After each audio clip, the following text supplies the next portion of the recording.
Nobody can stop this flow. Hallelujah. Hallelujah. చెప్తాం, అందరితోనూ సమాధానంను పరిశుద్ధతయు కలిగి ఉండుటకు ప్రయత్నిస్తామని. అందరితో సమాధానముగా ఉండటానికి, పరిశుద్ధముగా ఉండటానికి ప్రయత్నిస్తాం. హల్లెలూయా.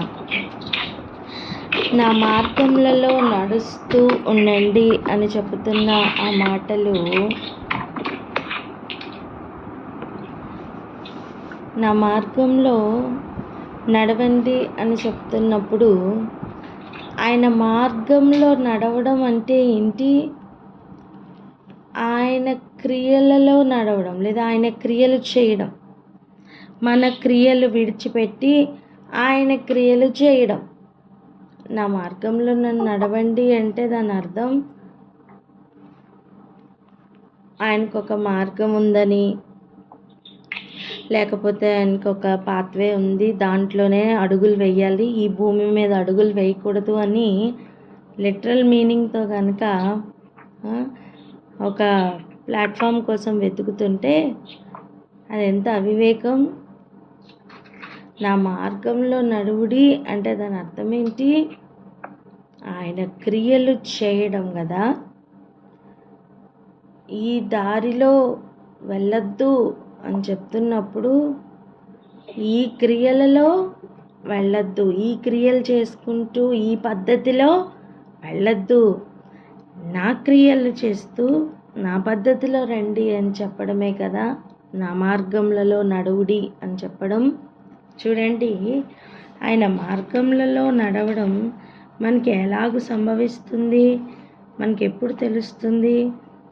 ఆయన చిత్తం ఏమిటో తెలుసుకున్నప్పుడే ఆయన ఉద్దేశ ప్రకారం నడవడం సాధ్యమవుతుంది. మరి ఆయన ఉద్దేశం ఎప్పుడు తెలుస్తుంది? ఎలా తెలుస్తుంది? ఆయన మార్గంలో నడవడం ఎలా సాధ్యమవుతుంది? ఆయన చిత్త ప్రకారం ఎలా నడుస్తాం? నా మార్గములలో నడువుడి అని చెప్తున్న మాట లైట్గా తీసుకోవద్దు.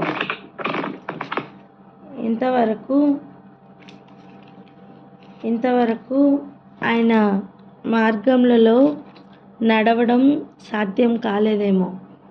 ఇక నుంచి ఆయన ఉద్దేశ ప్రకారం, ఆయన చిత్త ప్రకారం, ఆయన ఇష్టం ప్రకారం మనం నడుద్దాం. అంటే ఆయనకి ఇష్టమైన క్రియలు చేద్దాం, మన నడవడిక మార్చుకుందాం. ఇక్కడ ఆగి ప్రార్థన చేద్దాం. ప్రభా, మీ మార్గంలో మాకు తెలియచేయండి అని ప్రార్థన చేస్తారా ఎవరైనా?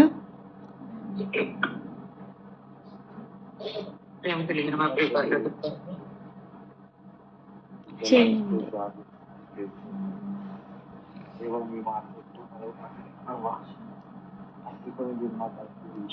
హల్లెలూయా.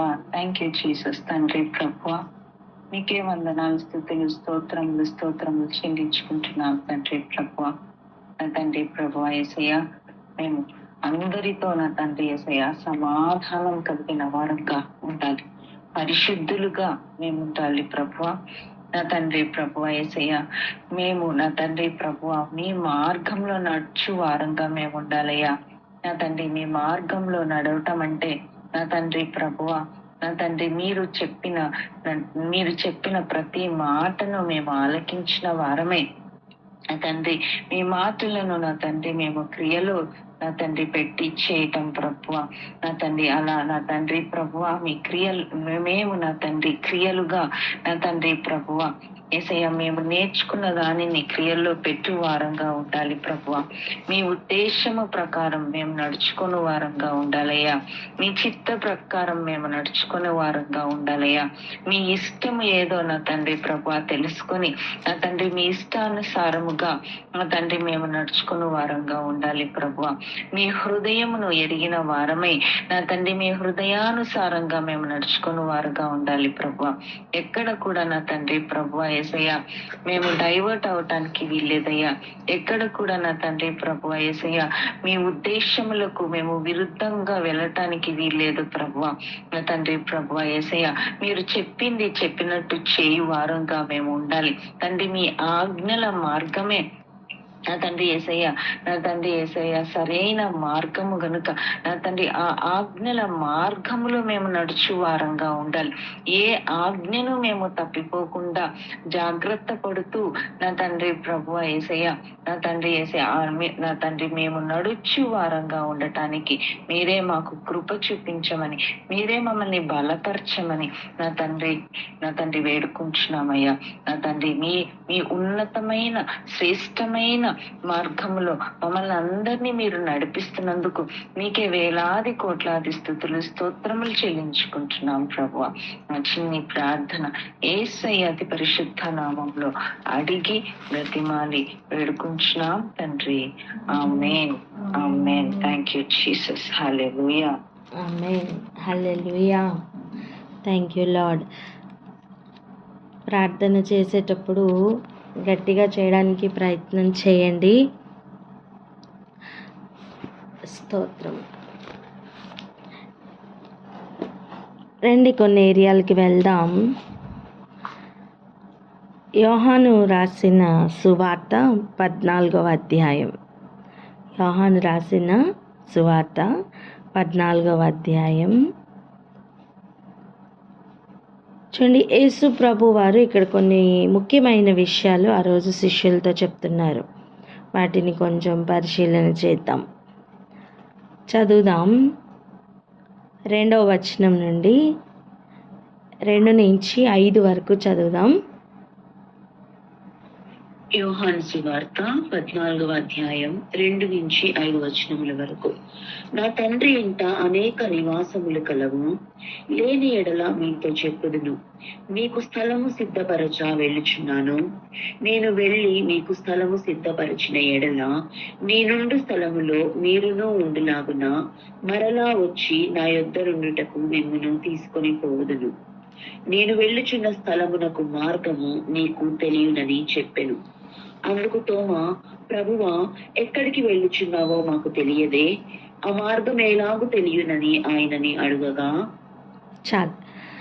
చూడండి, ఇక్కడ ప్రభువారు యేసు ప్రభువారు చెప్తున్న మాట వినండి.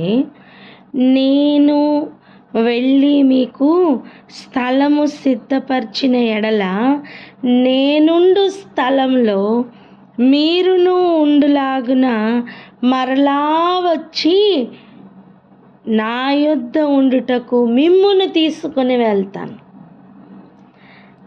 అంటే ఆ మాటలు చెప్తున్నప్పుడు శిష్యులు ఆలోచన చేస్తున్నారు. ఈరోజు మనం కూడా ఏం ఆలోచన చేస్తున్నామో వ్యక్తిగతంగా పరిశీలించుకుందాం. ఆ రోజు తోమ అడుగుతున్నాడు, ప్రభా, నువ్వు ఎక్కడికి వెళ్తున్నావో మాకు తెలియదు కదా, మాకు తెలీదు, ఆ మార్గము ఎలాగూ మాకు తెలుస్తుంది అని అడుగుతున్నాడు. చూడండి, నా మార్గంలో నడువుడి అని చెప్తున్నప్పుడు దానికి కనెక్టెడ్గానే మనం ఈ వర్సెస్ చదువుకుంటున్నాం. అది జ్ఞాపకం ఉంచుకోండి. ఇంకా ముందుకు వెళ్దాం. అప్పుడు యేసు ప్రభు చెప్తున్న సమాధానం చూడండి, ఏమని చెప్తున్నారు. 6వ వచనం, మనందరికీ తెలిసిన వచనం, అది చదువురా. యోహాను సువార్త 14వ అధ్యాయం 6వ వచనం. యేసు, నేనే మార్గమును సత్యమును జీవమును, నా ద్వారానే తప్ప ఎవడునూ తండ్రి యొద్దకు రాడు. హల్లెలూయా.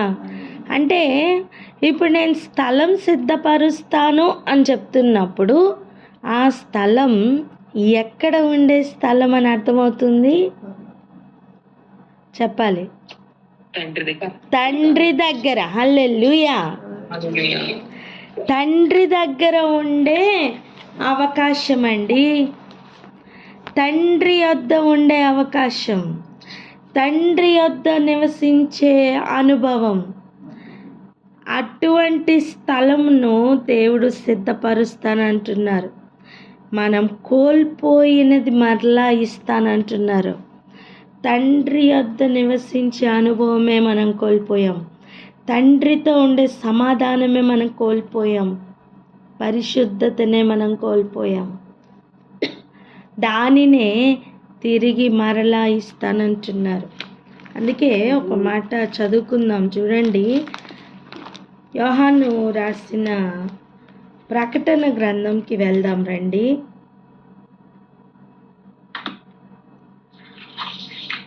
21వ అధ్యాయం 9-10 వచనాలు చదవండి. ప్రకటన గ్రంథం 21వ అధ్యాయం 9-10 వచనములు. అంతటా ఆ కడపటి 7 తెగుళ్లతో నిండిన 7 పాత్రలను పట్టుకొని ఉన్న 7 దేవదూతలలో ఒకడు వచ్చి, ఇటు రమ్ము, పెండ్లి కుమార్తెను అనగా గొర్రె పిల్ల యొక్క భార్యను నీకు చూపెదనని నాతో చెప్పి, ఆత్మవశుడనై ఉన్న నన్ను ఎత్తైన గొప్ప పర్వతము మీదికి కొనిపోయి యెరూషలేము అను పరిశుద్ధ పట్టణము దేవుని మహిమ గలదై పరలోకమందున్న దేవుని యొద్ద నుండి దిగి వచ్చుట నాకు చూపెను. హల్లెలూయా. ఎక్కడి నుంచి పెళ్లి కుమార్తె దిగుతున్నది? లేదా ఈ పరిశుద్ధ పట్టణం ఎక్కడి నుంచి దిగుతుందట? దేవుని యొద్ద నుండి, పరలోకంలో దేవుని యొద్ద నుండి. ఎప్పుడు చేరిందండి పరలోకంలోకి ఈ పెళ్లి కుమార్తె? ఎప్పుడు సిద్ధపడిందండి ఈ పట్టణం? హల్లెలూయా. అంటే మనం చేస్తున్న ప్రతి క్రియలు మనల్ని చేరుస్తూ ఉన్నాయి, ఒక మార్గంలో నడిపిస్తూ ఉన్నాయి. ఆమేన్. నీకు చూడండి, తోమ అడుగుతున్నాడు, ఆ మార్గం మాకు ఎలా తెలుస్తుంది? అప్పుడు యేసు ప్రభు చెప్తున్న సమాధానం చూసారా? నేనే మార్గం అని చెప్తున్నారు. అంటే యేసు నీలోనికి వచ్చినప్పుడే ఒక మార్గం ఓపెన్ అయింది. హల్లెలూయా. నేను చూపిస్తాను ఏ మార్గం ఓపెన్ అయిందో. రెడీయా? హల్లెలూయా. ప్రతి ఒక్కరు నిద్రపోతున్నారా, ఉన్నారా? నేనున్నానని చెప్తారా? హల్లెలూయా. మ్యూట్లు తీసి చెప్పాలి. రైట్. హల్లెలూయా. చెప్పండి. చూడండి, ఆదికాండం 3వ అధ్యాయంలో 24వ వచనంలో మూసుకొని పోయిన మార్గం ఓపెన్ అవుతుంది. చదవండి ఆ మాట.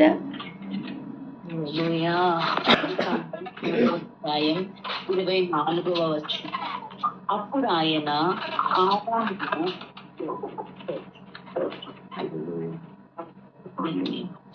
అప్పుడు ఆయన ఆదామును వెళ్ళగొట్టి ఏదెను తోటకు తూర్పు దిక్కున కెరూబులను జీవవృక్షమునకు పోవు మార్గమును కాచుటకు ఇటు అటు తిరుగుతున్న ఖడ్గజ్వాలను నిలువబెట్టెను.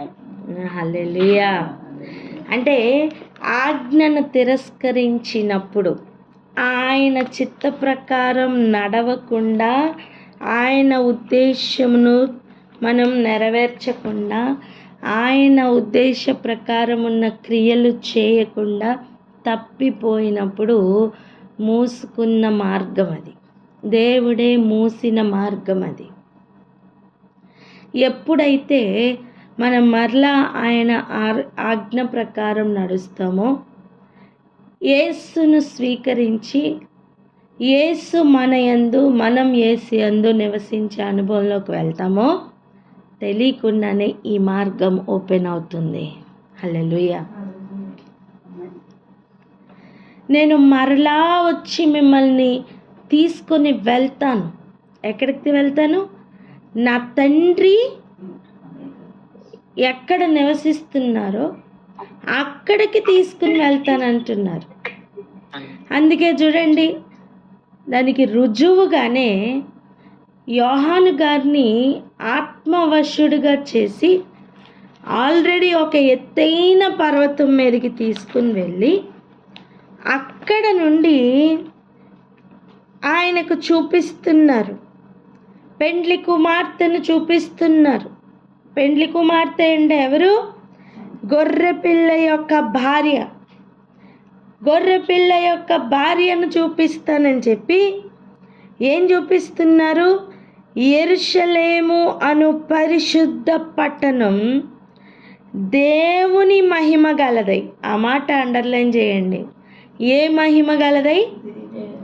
దేవుని మహిమ గలదై పరలోకమందున్న దేవుని యొద్ద నుండి దిగి వచ్చుట నాకు చూపెను. హల్లెలూయా. దేవుని యొద్ద ఉండే నివాస స్థలం ఆలోచిస్తున్నారా?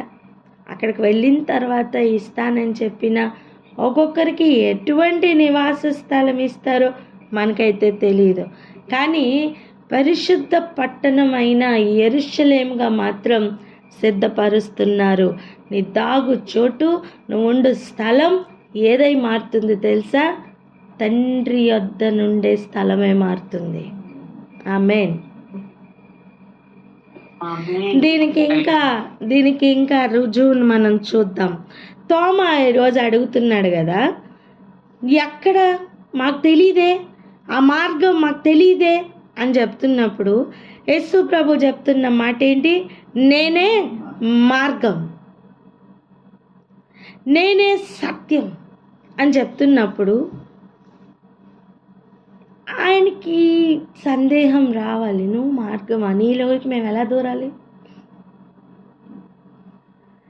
నువ్వే సత్యం అంటే లిటరల్ మీనింగ్ తీసుకుంటున్న శిష్యులు గ్రహించలేకపోతున్న విషయాలు యేసు ప్రభు ఇంకా విడమర్చి చెప్తూ ఉన్నారు. చూడండి, నా ద్వారానే తప్ప ఎవడునో తండ్రి వద్దకు రాడు. అంటే ఆయన ద్వారా వెళ్తున్నవాడు ఎక్కడికి వెళ్తారు? తండ్రి వద్దకు వెళ్తారు. హల్లెలూయా. ఇంకా చూడండి, మీరు నన్ను ఎరిగి ఉంటే నా తండ్రిని ఎరిగి ఉందురు. యేసు ప్రభుని గనక మనం ఎరిగి ఉంటే ఎవరిని ఎరిగి ఉంటామట? తండ్రిని కూడా ఎరిగి ఉంటామట. ఇంకా ముందుకు వెళ్ళాలి. ఇప్పటి నుండి మీరు ఆయనను ఎరుగుదురు, ఆయనను చూచి ఉన్నారని చెప్పాను. నాకు ఒక ప్రశ్న, మరి ఇంతకు ముందు తెలీదా? ఇంతకు ముందు యేసు ప్రభుని వారు ఎరిగి ఉండలేదా? ఇంతకుముందు ఆయన సన్నిధికి వెళ్ళలేదా? ఇప్పటి నుండి అని ఎందుకు చెప్తున్నారు అంటే అది ఒక ప్రత్యక్షత. హల్లెలూయా. ఈ ప్రత్యక్షత ఓపెన్ అవ్వాలి. చూడండి, మనం చాలాసార్లు కొన్ని అడ్రస్లకు వెళ్తాం, కానీ అక్కడ ఉన్న డోర్ ఓపెన్ అయితేనే కదా లోపలికి వెళ్ళగలం. చెప్పండి, అవునా కదా? ఇప్పుడు మనం ఒక అడ్రస్ వెతుక్కుంటూ వెళ్ళామండి, నువ్వు కనుగొనడం వేరు, లోపలికి అడుగు పెట్టడం వేరు. ఇరుకైన మార్గంను కనుగొని వారు కొందరే, అంటే ఆ అడ్రస్ కనిపెట్టువారు కొందరు. ఇప్పుడు ఇప్పటి నుండి లోపలికి అడుగు పెట్టడం వేరు. హల్లెలూయా. ఓకే, ఈ అనుభవం ఏంటో ఇంకా కొంచెం విపులంగా చూద్దాం. చదువునా 8 to 10 చదువుమా. యోహాను సువార్త 14వ అధ్యాయం 8 నుంచి 10 వచనములు. అప్పుడు ఫిలిప్పు, ప్రభువా, తండ్రిని మాకు కనపరచుము, మాకంతే చాలునని ఆయనతో చెప్పగా, యేసు, ఫిలిప్పు, నీవింతకాలము మీ యొద్ద నుండినను నీవు నన్ను ఎరుగవా? నన్ను చూచిన వాడు తండ్రిని చూచి ఉన్నాడు కనుక తండ్రిని మాకు కనపరచుమని ఏల చెప్పుచున్నావు? తండ్రి యందు నేనును నా యందు తండ్రియు ఉన్నామని నీవు నమ్ముతలేదా? నేను మీతో చెప్పుచున్న మాటలు నా అంతట నేనే చెప్పుటలేదు, తండ్రి నా యందు నివసించుచు తన క్రియలు చేయుచున్నాడు. హల్లెలూయా. గమనించండి, దీంట్లోనే మనకి కావలసిన మాట ఉంది. తండ్రిని మాకు చూపించు, మాకంతే చాలు అంటున్నాడు ఆ రోజు ఫిలిప్పు. అదేమైనా తప్పైన మాటనా? కాదు. కాకపోతే యేసు ప్రభు ఎందుకు ఇలా రియాక్ట్ అయ్యారంటే ఆ రోజు చెప్పుతున్న మాటలు గ్రహించట్లేదు గనుక. ఈరోజు మనం కూడా ఒకసారి ఆలోచించండి. తోమ, ఫిలిప్పు వీళ్ళందరూ ఎంత గనులంటే యేసు ప్రభు శరీరధారిగా వచ్చినప్పుడు ఆయనతో ఉన్నవారండి. ఆయనను ముఖాముఖిగా చూసినవారు, ఆయనతో మాట్లాడినవారు, ఆయన చేసిన క్రియలు మనం చదువుకుంటున్నాం. కానీ వారు అందులో ఉన్నవారు, అనుభవించినవారు. అటువంటి వారికే ఆయన ఈ మాటలు అర్థం కావట్లేదు. అటువంటిది నాకన్నీ తెలుసని ఎలా అనుకుంటాం మనం? మనకేమీ తెలీదు. నేను కరెక్ట్గానే ఉన్నాను అని ఎలా నిర్ధారించుకుంటాం మనం కరెక్ట్ కాదు. ఒకసారి ఆలోచిద్దాం. ఎప్పుడు మనం సత్యముగా ఉండగలమంటే ఇక్కడ యేసు ప్రభు ఇస్తున్న ఒక క్లూ పాయింట్ చూడండి. 10వ వచనంలో, తండ్రి యందు నేనును నా యందు తండ్రియు ఉన్నామని నీవు నమ్ముటలేదా? దేనిని బట్టి ఆ మాట అడుగుతున్నారు? నా అంతట నేనే చెప్పుటలేదు. నేను మీతో చెప్పుచున్న మాటలు నా అంతట నేనే చెప్పుటలేదు. ఈ అనుభవం ఒకసారి పరిశీలించండి. నా అంతట నేనే చెప్పుటలేదు. అదొకటేనా? ఇంకొక మాట కూడా, తండ్రి నా యందు నివసించుచు తన క్రియలు చేయుచున్నాడు. హల్లెలూయా. ఈ మాటను అండర్లైన్ చేయండి. మనంతట మనమే మన క్రియలు చేస్తాం. మనంతట మనమే మన క్రియలు చేస్తాం. ఎప్పుడైతే యేసు ప్రభు మనలోనికి వచ్చి మనం ఆయనలో, ఆయన మనలో అనే అనుభవంలోనికి వెళ్తామో అప్పుడు యేసు ప్రభు కూడా మనలో ఉండి తన క్రియలు చేయుట సాధ్యం. హల్లెలూయా. పూర్తిగా ఇంకొక మాటలో చెప్పాలంటే మనం ఆయన నివసించు ఆలయమై మారాలి. Amen, amen. ఆలోచిద్దాం. ప్రతి అవయవం ఆయనకు ఆలయమై మారాలి. ప్రతి అవయవం ఆయన కదలమంటే కదలాలి. ప్రతి నోరు ఆయన చెప్పిన మాటలే పలకాలి. లోపల నుండి ఆయన ప్రేరేపణ లేకుండా ఏ క్రియ చేయకూడదు. ఇటువంటి అనుభవంలోకి మనం వెళ్ళాలి.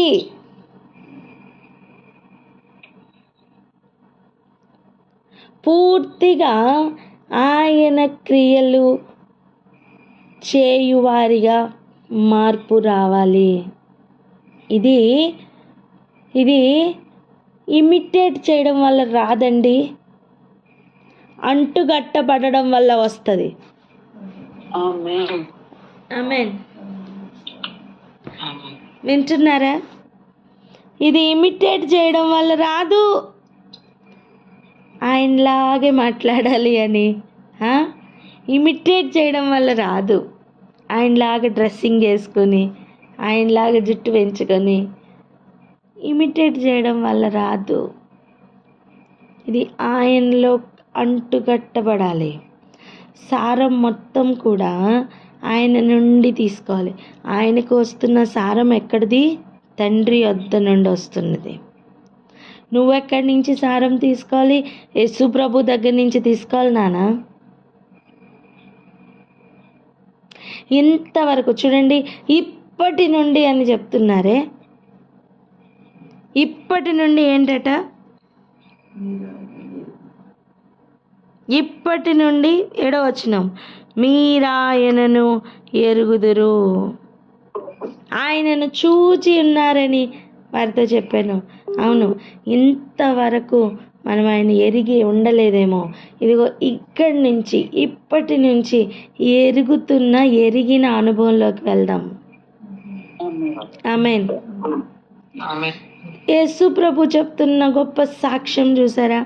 నా అంతట నేనే మాట్లాడుటలేదు, తండ్రి నా యందు ఉండి ఆయన చేస్తున్న క్రియలే ఇవి అని. మనం ఇటువంటి అనుభవంలోనికి వెళ్ళాలి. నా అంతట నేనే మాట్లాడట్లేదు అనే అనుభవంలోకి వెళ్దామా? అది కేవలం ఒక తీర్మానం మాత్రమే కాదు, అది ఒక అభ్యాసం కూడా. మనంతట మనమే మాట్లాడుతున్న మాటలు కీడును కలుగజేస్తాయమ్మా, దోషమును మరి ఎక్కువ చేస్తాయమ్మా. గ్రహింపు లేని మాటలు, ఇష్టానుసారంగా మాట్లాడుతున్న మాటలు మన జీవిత విధానాన్ని యేసుప్రభు కావాలి అన్న రీతిలో కాకుండా వేరే మార్గంలో నడిపిస్తున్నాయి. ఈరోజు మన మార్గంలను త్రిప్పుకోవాలి. యేసే మార్గం. యేసు మన యందు నివసించకుండా ఈ మార్గంలోకి మనం వెళ్ళలేం. చూడండి, ఏదైనా ఒక మార్గంలోకి వెళ్ళడానికి ఆ వాహనంలోకి ఒక డ్రైవర్ ఎక్కి నడిపించకుండా ఏ వాహనమైనా నడుస్తుందా? లేదే. అదేవిధంగా మనం ఈ మార్గం తట్టు తిరిగిన వెంటనే యేసు డ్రైవర్ అయి మనలోనికి ఎక్కాలి. హల్లెలూయా. ఇక ఆయన నడిపిస్తున్న విధానంలో ఈ బండి అంతా నడవాలి. అలా ఇక నాదంటూ ఏది లేదు ప్రభా, నీవెట్టు చెప్తే అటు వెళ్తానని చెప్పి పూర్తి సరెండరెన్స్లోనికి మనం వెళ్ళిపోవాలి. అప్పుడు యేసు ప్రభు చెప్పిన ఈ సాక్ష్యం చెప్పుట సాధ్యమవుతుంది. నేను అంటాను, నువ్వు సాక్ష్యం చెప్పను అవసరం లేదు, నీ చుట్టూ ఉన్నవారు గుర్తుపడతారు. తోమా, ఫిలిప్పు అయితే ఆ రోజు అడుగుతున్నారు, ఇది మాకు ఎలా తెలుస్తుంది అని. కానీ నీతో ఉన్నవారు నీకు సూచనలు అయి ఉంటారు. నువ్వు నడుస్తున్న మార్గం నీకు వారిని బట్టి తెలుస్తుంది. అంతేకాదు, నువ్వు కూడా వారికి సూచన అయి ఉంటావమ్మా.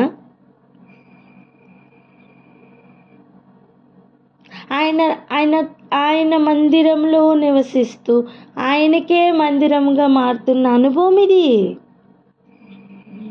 నీవు నాలో, నేను నీలో, తండ్రి నాలో, నేను తండ్రిలో. అదే కదా అనుభవం. యేసు ప్రభు కూడా చెప్తున్నది అదే, నేను నీలో ఉండాలి, నీవు నాలో ఉండాలి. నాలో తండ్రి ఉండి చేయిస్తున్న క్రియలు తప్ప వేరేది నేను చెయ్యట్లేదు అంటున్నారు యేసు ప్రభు. ఈరోజు మనం ఎప్పుడైతే ఈ అనుభవంలోనికి వెళ్తామో, నీకు నివాస స్థలం, నిలువరమైన నివాస స్థలం భూమి మీద లేదేమో. యేసు ప్రభుకు నిలువరమైన నివాస స్థలం ఏదైనా భూమి మీద ఉండిందా? లేదు. కానీ ఆయన నివాస స్థలం ఎక్కడ ఉంది? తండ్రి యొద్ద. తండ్రి యొద్ద. ఈరోజు నీకు నాకు నివాస స్థలం ఎక్కడిస్తానంటున్నారు? అదే తండ్రి యొద్ద. రుజువు ఏంటి? యోహాను గారు ఆల్రెడీ చూశారు. దేవుని యొద్ద నుండి దిగి వస్తున్న పట్టణంను ఆల్రెడీ చూపించారు. ఇది సత్యం. తెలియకుండానే నువ్వు ఏ మార్గంలో వెళ్తున్నావు తెలుసా? యేసు మార్గంలో వెళ్తున్నావు అంటే నువ్వు తండ్రి మార్గంలో వెళ్తున్నావు అని అర్థం. యేసుని చేరుకుంటున్నావు అంటేనే నువ్వు తండ్రిని చేరుకుంటున్నావు అని అర్థం. అందుకే నువ్వు ఏనాడైతే యేసుతో సమాధానంగా ఉంటావో, నువ్వు ఏనాడైతే యేసు కలిగిస్తున్న పరిశుద్ధతను పొందుకుంటూ ఉంటావో, అందరితోనూ సమాధానంగా ఉండుట సాధ్యమవుతుంది. ఇక నేను అనేది సమాధానంగా నేను ఉండలేను, నిజమే. కానీ యేసు నాలో ఉన్నప్పుడు అది సాధ్యమవుతుంది. చూడండి, శాస్త్రులతోనూ పరిసయ్యులతోనూ యేసు సమాధానంగా ఉండెనా? చెప్పండి. శాస్త్రులతోనూ పరిసయ్యులతోనూ కూడా యేసు ప్రభు సమాధానంగా ఉన్నారా? పలకరే.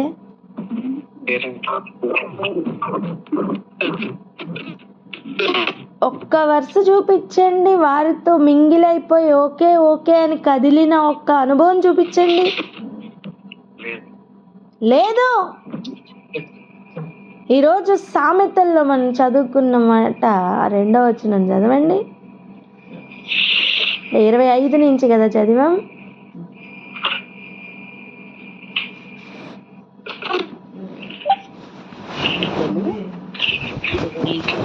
ఇరవై 29 27వ వచనం. దుర్మార్గుడు నీతిమంతులకు హేయుడు, యథార్థపరుడు భక్తునికి హితుడు. అంతే. ఏంటంట? దుర్మార్గుడు నీతిమంతుడుకు హేయుడండి,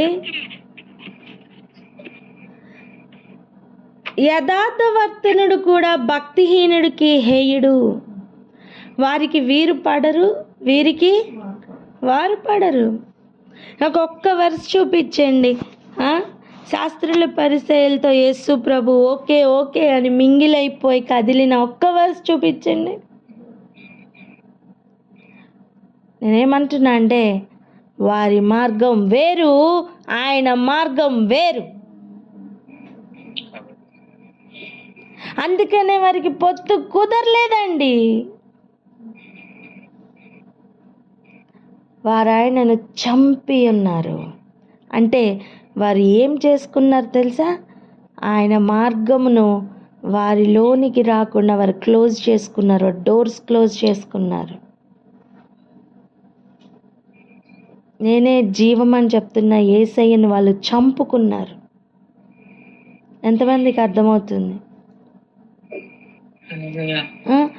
ఒక మొలక వస్తున్నప్పుడు దాన్ని పెరికి వేసుకుంటే ఆ మొలకను బట్టి రావాల్సిన ఫలం ఏదైనా వస్తుందా? రాదు. అదేవిధంగా చిగురును వాళ్ళు తుంచి వేసుకున్నారు. చిగురు అని నా సేవకుని నేను పుట్టిస్తాను. ప్రతి ఒక్కరి జీవితంలో కూడా చిగురు అను సేవకుడు లేదా చిగురు అన్న యేసయ్య ముద్దులో నుండి వస్తున్న ఆ చిగురు ప్రతి ఒక్కరిలో నుంచి బయటికి వస్తున్న అనుభవం రావాలి. ఆ చిగురు వస్తున్నప్పుడు జరుగుతున్న కార్యం ఎలా ఉంటుంది తెలుసా? ఆ చిగురు అసలు లోపల ఉన్నప్పుడే నీలో బబ్లింగ్ జాయ్ ఉంటుంది. యోహాను బాప్తిస్మ ఇచ్చిన యోహానుకు ఉన్న జాయ్, ఆ మొట్టమొదటి కదలికలు గర్భంలో ఏవైతే ఉన్నాయో అటువంటి కదలికలు వస్తాయి. ఆ చిగురు బయటికి వస్తున్నప్పుడు నీలో పట్టజాన్లంత ఆనందం ఉంటుందమ్మా. ఇక ఆ చిగురు పెద్ద వృక్షం అవుతున్నప్పుడు ఇక నిన్నెవరు ఆపలేరు. లోకంలో నువ్వు అటువంటి విధంగా వెళ్తావు. ఆ ఫలం ఆయన వెతుకుతూ ఉన్నారు. ఆ ఫలం ఆయనకు దొరుకుతూ ఉంటుంది. నీతి అను ఫలం, సమాధానకరమైన ఫలం. అది రుచి చూచువారు ఎవరు? స్వయంగా యేసయ్య. ఆ ఫలం ఎవరికి కావాలి? స్వయంగా యేసయ్యకి కావాలి. అందుకే నువ్వు మేలు చేసి కీడు అనుభవిస్తున్నావా? పర్వాలేదు, అది దేవునికి హితమగును. వాక్యం చెప్తున్న మాట అది. మన వలన అది సాధ్యం కాదు. కానీ యేసు మనలో బ్రతికితే, మనం యేసులో అనే అనుభవంలోనికి వెళ్తే అప్పుడు అది సాధ్యమవుతుంది. అందుకే చూడండి, తండ్రి నాయందు నేను తండ్రి యందు ఉన్నామని ఇప్పుడు మీరు తెలుసుకోండి అని చెప్తున్నారు. ఏవి రుజువుపరుస్తాయి? మాటలు, క్రియలు. చెప్పండి. మాటలు, క్రియలు. అంతే కదా ఉంది. యోహాను సువార్తలో అదే కదమ్మా చదివాం. చదువురా మాట 10వ వచనం చదువు. యోహాను సువార్త 14వ అధ్యాయం 10వ వచనం. తండ్రి యందు నేనును నా యందు తండ్రియు ఉన్నామని నీవు నమ్ముటలేదా? నేను మీతో చెప్పుచున్న మాటలు నా అంతట నేను చెప్పుటలేదు. తండ్రి నా యందు నివసించుచు తన క్రియలు చేయుచున్నాడు. ఇక్కడ ఏవేవి కనిపిస్తున్నాయి? మాటలు, క్రియలు. చెప్పండి. నువ్వు యథార్థముగా, నువ్వు సత్యమును బట్టి ఈ మాటలు నీ క్రియలు ఉన్నాయా? అయితే భక్తిహీనులకు అవి నచ్చవు, దుష్టులకు అవి నచ్చవు. మనుషుల్ని సంతోషపెట్టడానికి నువ్వు కదలాల్సిన అవసరం లేదు. హల్లెలూయా.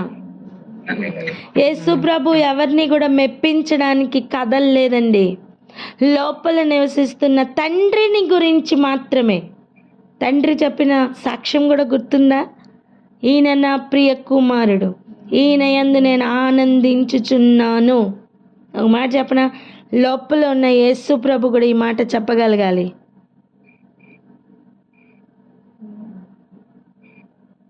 ప్రతి మాటను బట్టి లోపలికి తొంగి చూడు. యేసు ప్రభు ఇంట్లో ఉన్నారు, నీలో ఉన్నారు. తొంగి చూడు. ప్రభా, ఈ మాట పలికితే నీకు ఓకేనా అంటే ఆయన ఎస్ అని అంటే ఆయనను సంతోషపరుస్తున్న ఒక అనుభవం గురించి నేను చెప్తున్నా. ప్రభా, ఈ క్రియ నేను చేయడం వల్ల నీకు సంతోషమేనా? ఆయన ఎస్ అని చెప్తే కదిలే అనుభవం. నా అంతటి నేనే ఏమీ చేయట్లేదు అనే అనుభవం. ఇది లోకానికి అతీతం అండి. ఇది లోకస్తులకు అర్థం కాదు. హల్లెలూయా. చాలాసార్లు మనం చేస్తున్న పనులు చూడండి, లోకానికి అంటే తండ్రి యందు ఉండి చేస్తున్న పనులు లోకానికి అర్థం కాదు. నోవాహు అసలు వర్షమే లేని కాలంలో నోవాహు ఓడ కడుతుంటే ఆ రోజు ప్రజలకు అర్థమైందా?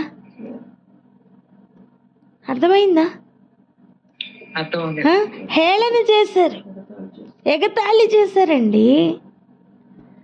ఈరోజు నువ్వు యథార్థంగా నడుస్తున్నప్పుడు నిన్ను ఎగతాళి చేస్తారు. నువ్వు డబుల్ మీనింగ్ డైలాగ్స్తో నువ్వు లోకాన్ని మెప్పిస్తూ కవ్విస్తూ ఉన్నప్పుడు లోకం చాలా సంతోషిస్తుంది. కానీ నీ లోపల నివసిస్తున్న యేసయ్య దుఃఖపడతారు.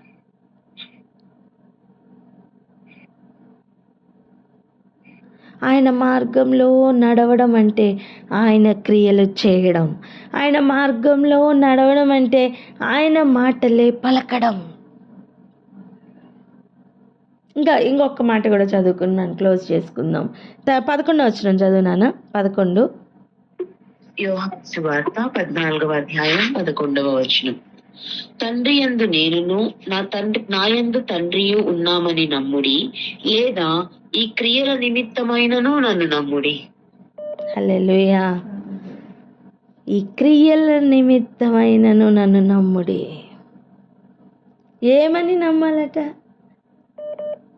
తండ్రి యందు నేనును నా యందు తండ్రి ఉన్నామని నమ్ముడి. నేను ఒక మాట అడగనా? తండ్రి యందు నేను నా యందు తండ్రి ఉన్నామని చూపిస్తున్న రుజువులు ఏంటి? క్రియలే.